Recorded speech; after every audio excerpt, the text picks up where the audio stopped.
Bliam, va šitą įdėtumėm, tai tikrai nukirstumėm visus, žinai.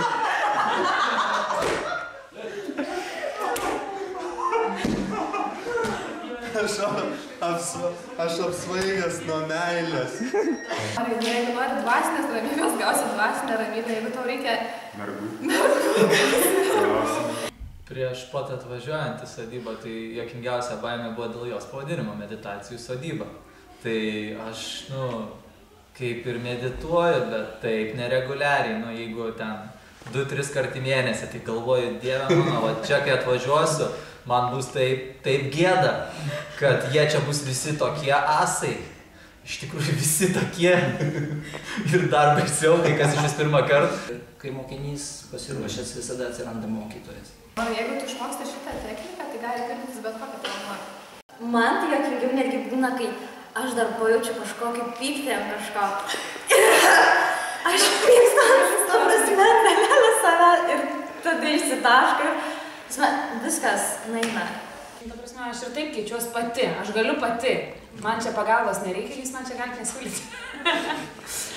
Bet aš taip džiaugiuosi, kad aš čia esu iš tiesų. Ir galim sakyti, kaip aš čia atsiradau, galiu pasakyti. Taip buvo blogai viena. Taip, tokį norą turėjau, begalinį. Ir tiesiog draugė padarė vieną techniką. Ir ką, galvoju, oho, veikia, reikia važiuoti į sodybą, eiti į seminarus.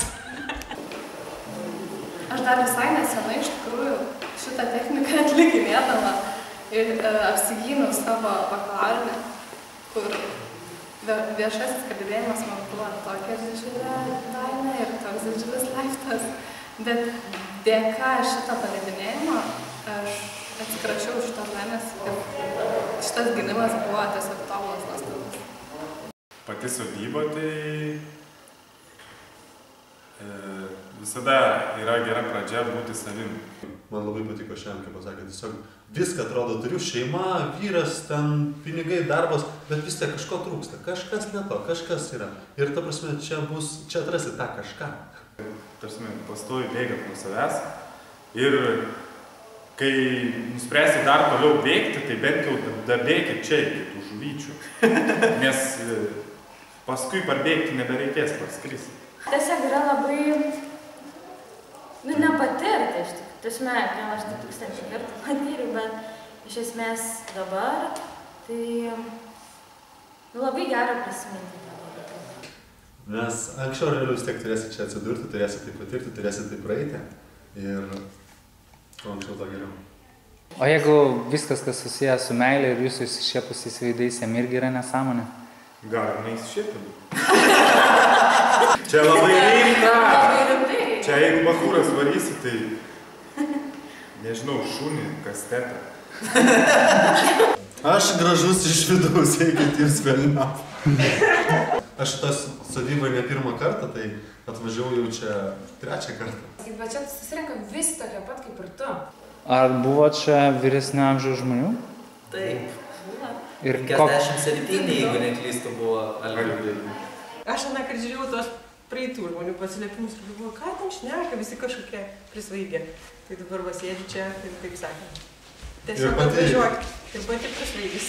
Ir jūs čia kalbat, man iš vis, nesuprantam, kokią meilę, apie ką jūs čia kalbat?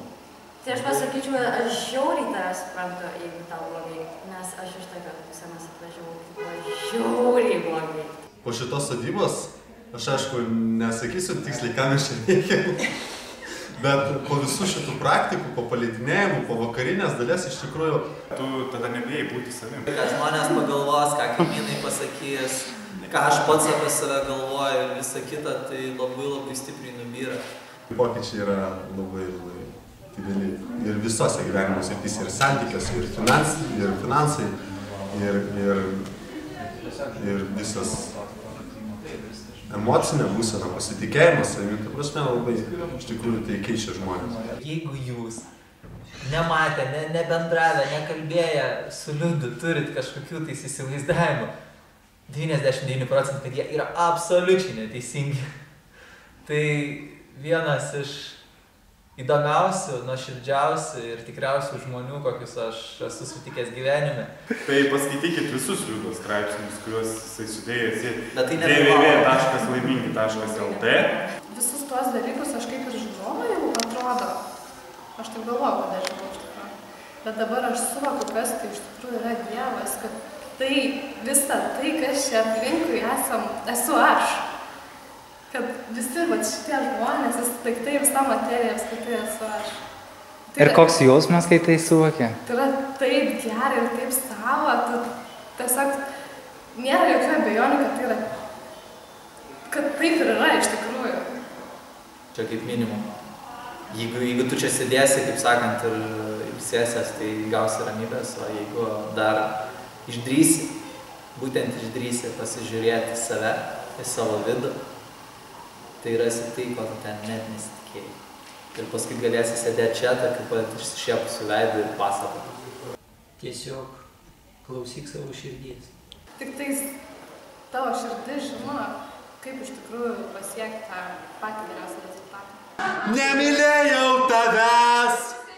Ir nemylėjau ilgai. Ilgai. Nes žinojau, kad tu su kitu išėjai. Pradedam. Ir man